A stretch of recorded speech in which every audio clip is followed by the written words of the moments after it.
1위 이후에 2위가 나왔습니다. 앞서 윤석열 대통령은 공수처의 조사에 응하지 않고 있죠.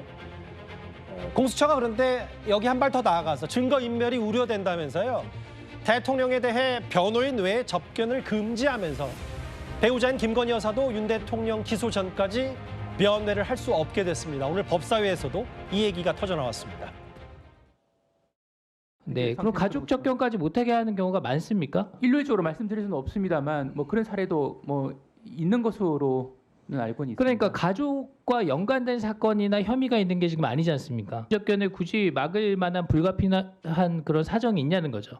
기본적으로 이거는 그 구속한 공수처에서 판단을 하는 제한 거죠? 조치를 한 부분이라 저희가 교정당국이나 제 법무부 본부에서 특별히 관여했던 건 아니었습니다. 그러니까 대통령에게 특권을 주라 이런 얘기가 아닙니다. 근데 지금 오히려 법적으로 보장될 수 있는 권리들이 침해받는 역차별이 있어서는 안 된다는 거죠.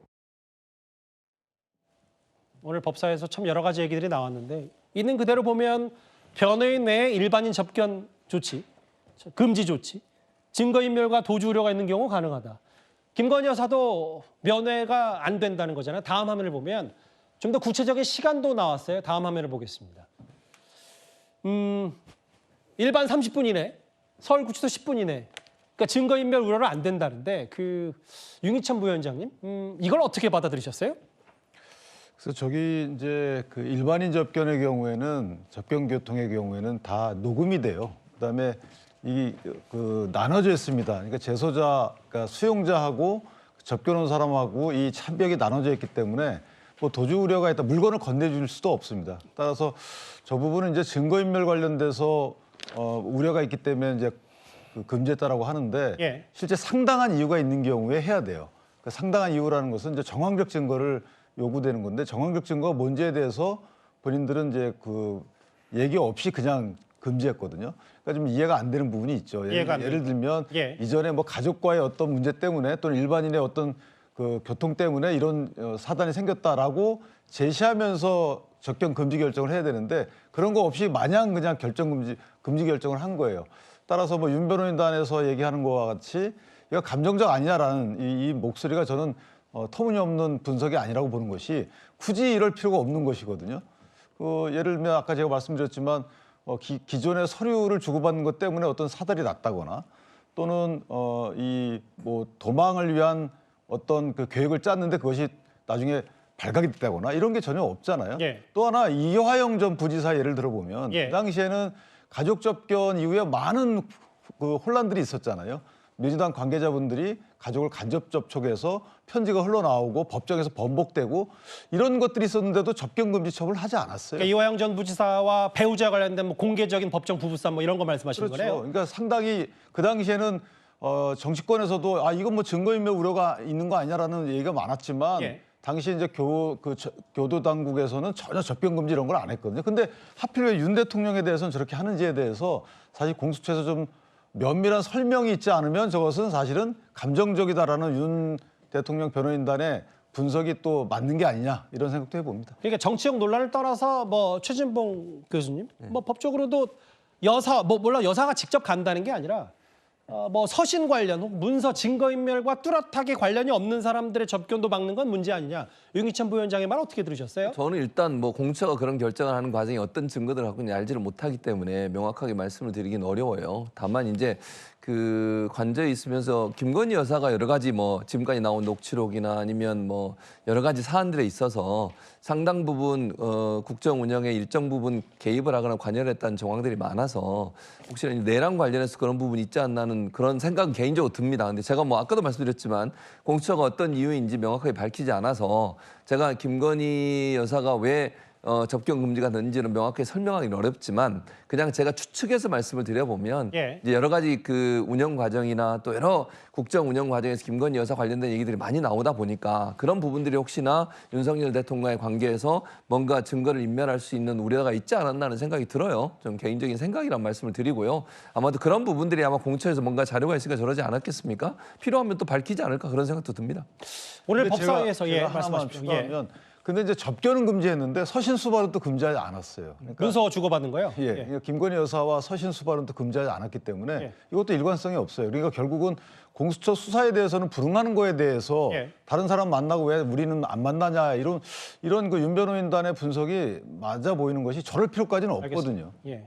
갑자기 깜빡이도 안 켜고 들어서 깜짝 놀랐어요. 오디오가 겹쳐서. 네. 중요한 얘기니까 제가 들었습니다. 일단 오늘 법사위에서 저런 대통령 관련된 아니 여사 김건희 여사도 면회가 안 되는 부분뿐만 아니라 경호 문제에 대한 예우 설정도 있었습니다. 화면 만나보겠습니다. 교정본부장 잠깐 나오세요. 경호처 직원이 구치소 안에 들어가게 할 거예요? 재소자, 교도관 이외에는 그 안에 아무도 못 들어가잖아요. 네, 그 부분이 저희들 개호권하고 더군다나 피의자가 그 안에 들어가서 옆방에서 같이 살아요? 예, 그렇게 하지는 않을 겁니다. 그 말이 되는 얘기를 하세요. 거기는 재소자, 교도관 이외에는 아무도 못 들어가는 거예요. 본부장님 아셨습니까? 특권. 불법의 불법이에요. 네, 명심하시기 특별히 바랍니다. 저 위원장님 네. 그 부분 관련돼서 혹시 발언할 기회를 주시면 네네 하세요. 제가 그 법률 검토를 했는데 경호라는 것과 예우는 다릅니다. 그래서 대상자에 대해서 경호를 한다는 것이 예우를 지켜준다는 건 절대 아니고요. 현직 대통령의 경우에는 본인이 거부하더라도 경호를 해야 될 의무가 있고 지금 전에 위원장님께서 말씀하셨던 교도관의 개호라고 하는 것은 수용자의 도주, 폭행, 소요, 자살 등 국군 목적을 해치는 행위에 관한 방지 조치에 중복적이 있는 거라서 협의 중에 있다는 서울 구치소에 징역. 오늘도 이제 법사위원장인 정청래 의원이 거의 뭐 MC 역할 하듯이 뭐 여러 질문을 했는데 이현정 의원님, 네.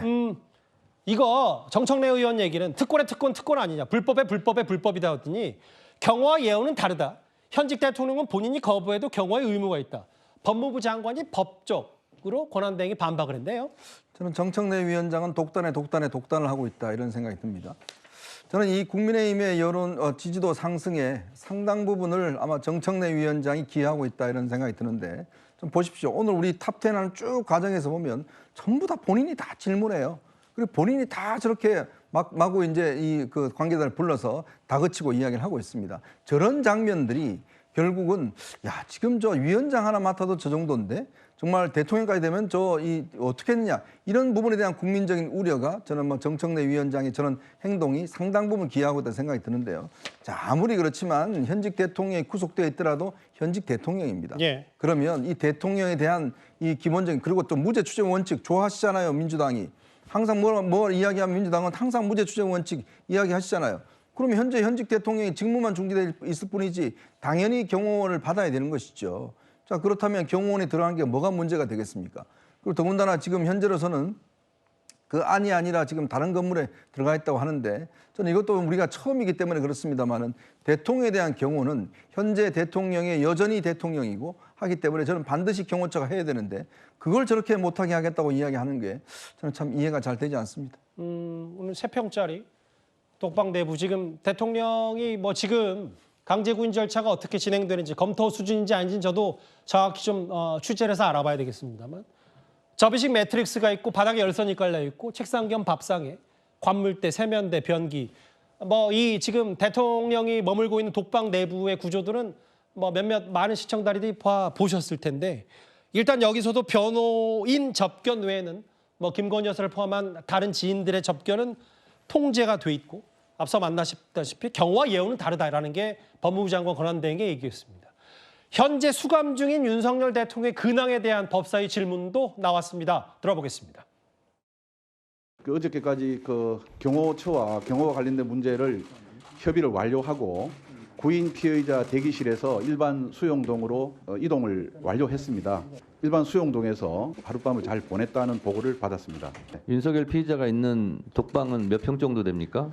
전직 대통령들 예하고 비슷하게 한 3.6이나 7평 정도 된다는 보고를 받았습니다. 그러면 일반 재수자와 똑같이 신체 검사를 받았습니까? 네, 그렇습니다. 머그샷도 찍었습니까? 그 과정에서 뭐 저항이나 이런 거 없었습니까? 절차에 따라서 잘 협조했다는 보고를 받았습니다.